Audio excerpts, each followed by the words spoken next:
All right, so I'm back to update you that I did get everything packed the way that I wanted it.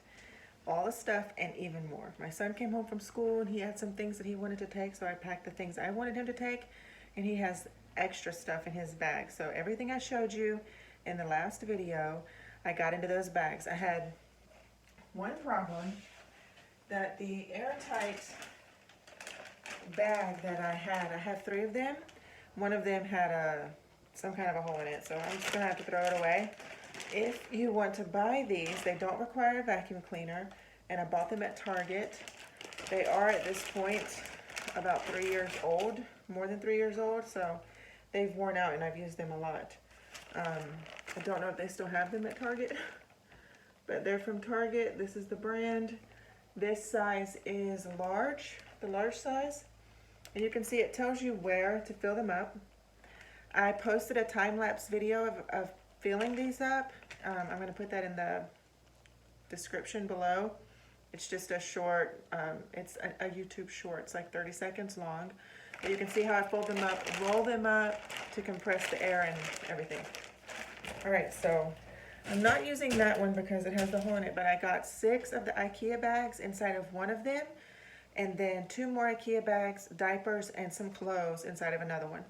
I put those into the carry-on suitcase, and I still had room for other stuff. I have, I think, one I believe is 15 pounds-ish, and the other one is 20 pounds.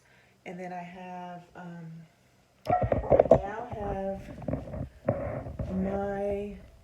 the diaper bag is full with all the baby stuff and the pillows. My bag is not full. I'm gonna be adding 2 laptops and the iPad to it. And then I have the 2 carry-ons that I'm taking. And that's all I'm traveling with besides my kids. There's one more book bag that my son is going to carry. So I wanted to show you the stroller because if you have kids, this stroller is awesome, I hope. I'll have to give the full rundown later, but for now, as I told you, it's the size of a carry-on. These types of strollers are expensive. Some of them come, some brands come small enough that you can use it as a personal item. Those are really expensive. This is the most affordable one that I could find. It was 160 euros. And it comes with a bag. And it comes with a strap so that you can attach a car seat to it.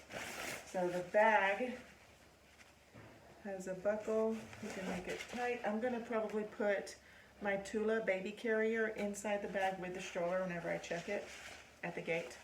Or, no, I'm not checking it at the gate. I'm going to put my purse in here and put it up in the overhead compartment instead of shoving it into my book bag. And then it has this strap so that you can carry it on your back. All right, the brand is, you can see it is pretty light. It is Besrey. I think it's a French brand. But anyhow, you just open it and snap it back somehow. I've only done this once, but anyways, I think it's like you have to press it or something. And so it snaps. The directions literally say to shake it until it snaps, so I got it. I'm going to show you why I like it. So starting tomorrow, when we leave to go on the train, I'll be using this stroller. It's a little bit more narrow than the one that I have. The one I have is good. The one I have works on the buses here and everything, but this is that much smaller so that it fits as a carry-on. It folds up to a carry-on size. So it has the shade, which I want for the layover for a nap. It has the little thing so you can see them in the back. It's pretty tall. I'm 5'8", so it's like right at my waist. Is adjustable in the same way that a lot of strollers are adjustable here with these straps. Not the same as how they do it in the US. It comes with a basket. Not all of them do. So that's something to look for. It also lays back, which I like. They don't all do that. They don't all have the shade, and they don't all have an adjustable piece that comes out like this one does. So it also has 2 brakes, and it folds up to be really small. So I'm only going to have to carry, my baby, my toddler, will be in the stroller, and then I will wear a book bag and pull one of the little suitcases. My almost 8-year-old will wear his book bag and pull a suitcase. That's going to leave me with the diaper bag. And I think that I'll be able to stick it underneath the stroller, and otherwise I'll just carry it on my front. So that's how I'm going to do it. And no checked baggage, no gate checked baggage, everything going on with me on the plane, so that at the layover I have my resources as fast as possible to get through the airport, to get to the next flight. I need to get a SIM card when I get there, because my SIM card from Spain will work, but only for a short amount of time and with a lot of roaming. So I want to have a local SIM card. The other thing that I have to do is get food, get through customs, do all of that entering the United States stuff, which if you've ever done that before, you know that it's long, it takes a while. So, and we're going to be tired. It's an 8-hour flight. It's going to be past bedtime by the time we get there, and we're still going to have the 3-hour layover and an almost 3-hour flight to Tennessee. So we're going to be tired. By the time we get to Tennessee, it will be 2:45 for us, 3 o'clock in the morning.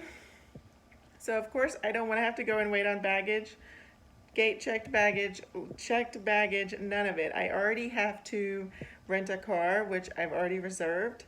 That's going to take time, and then I'm going to drive half an hour to my first destination. But I don't want to be waiting there for an extra hour or 2 hours waiting on luggage. So that's my plan going. And like I said before, I'm taking IKEA bags. If you didn't see that video, I've already posted it before this one. I'm taking IKEA bags to load up some stuff from my storage unit that I haven't brought over here yet. I know a lot of people debate, do I mail a pallet, the shipping delays, and it's expensive. So for us, what we did when we came here was we brought 18 bags with us. We came on first class tickets because they include extra baggage, and they allow you to go over your baggage weight without charging you a fee if you have a first class ticket. So that's what we did. It was about, with all the extra baggage and the 18 suitcases and 3 of us paying for tickets. We didn't buy a seat for my baby at the time. He was 11 months. It was about $6,000. 6,000 euros, $6,000, one or the other. So that was from Mexico to Madrid. That was a 10.5-hour flight. That's the last time we did this trip. So this is going back to the US, and it's about 8 hours. So less than it was going to Mexico, or coming from Mexico. And I'll have to follow up whenever I get there or whenever I'm coming back, because I will have more luggage then. But I'm going to check it, and then when I get to Madrid, I'll have my husband to help me. I don't have anyone to help me in Tennessee, so I have to figure out how to get there and get into a hotel and everything without any help with collecting baggage or anything. So that's what I'm going to do, and maybe this helps someone. Hope so. See you later.